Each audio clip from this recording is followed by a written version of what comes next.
मेरे प्यारे दोस्तों, SSR स्टेनो क्लासेज में आपका स्वागत है।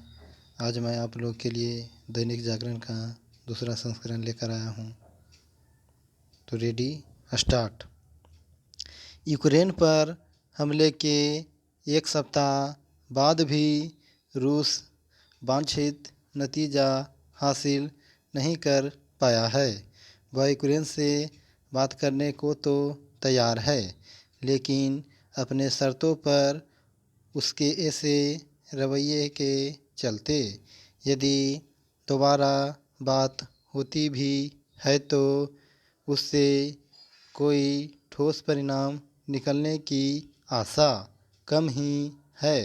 रूस के इरादे जो भी हो, वह इसकी अनदेखी नहीं कर सकता कि यूक्रेन पर उसके भीषण हमलों में वहाँ लोगों की जान जा रही है। न केवल निर्दोष निहत्थे यूक्रेनियों की, बल्कि अन्य देशों के नागरिकों की भी। गत दिवस एक भारतीय छात्र की भी जान गई। अभी भी वहाँ भारत के साथ अन्य देशों के तमाम छात्र फंसे हुए हैं। यदि उनके साथ कोई अनहोनी होती है तो इसके लिए केवल रूस ही जिम्मेदार होगा। विश्व के एक बड़े हिस्से में रूस पहले ही एक खलनायक जैसा उभर आया है।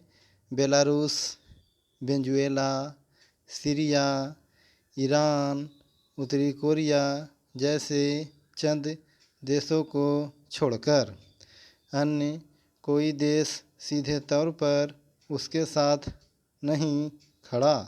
रूस को न केवल अपनी वैश्विक छवि की चिंता करनी चाहिए, बल्कि यूक्रेन में फंसे विदेशी नागरिकों के साथ आम यूक्रेनियों की ज़िंदगी की भी पैरा।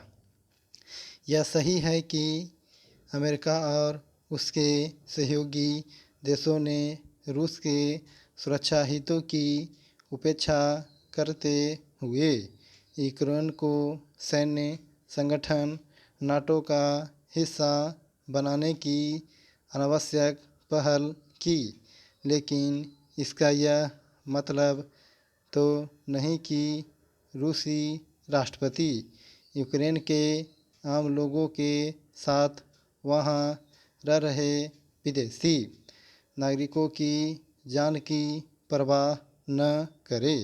फिलहाल वह ऐसा ही करते दिख रहे हैं और इसीलिए पश्चिम के साथ साथ दुनिया के अन्य हिस्सों में भी निंदा का पात्र बने हुए हैं।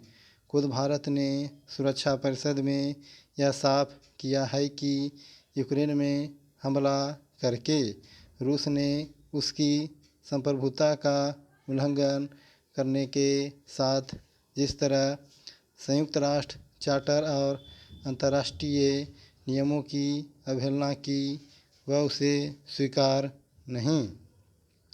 एक ऐसे समय जब भारत पर यह दबाव बढ़ रहा है कि वह यूक्रेन संकट पर तटस्थ रहने की अपनी नीति छोड़े, तब उचित यही है कि नई दिल्ली की ओर से मॉस्को को यह संदेश दिया जाए कि वह कुछ समय के लिए ही सही युद्ध विराम के लिए राजी हो, जिससे वहाँ फंसे भारतीयों के साथ अन्य देशों के नागरिकों को निकलने का अवसर मिल सके।